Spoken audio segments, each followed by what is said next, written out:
Ano mas mahaba? pila. Yung sa original pwesto nila. Ulo. Hindi ka ba nakakalas?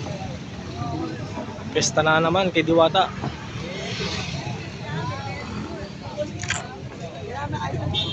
Pipila tayo, pipila tayo. Tapos, ano pa?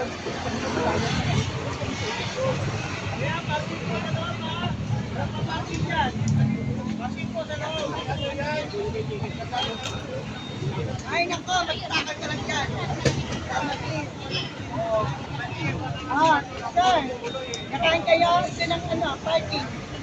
May parking po dito. Para makakain kayo ng gusto. Bawal ka kayo. Ilan ang isa rin? 60. Ito muna ako para ano, swabe. O, dali na dali, kanin dito. Move, ang daming tao. Abante. O, ayan na, kuya.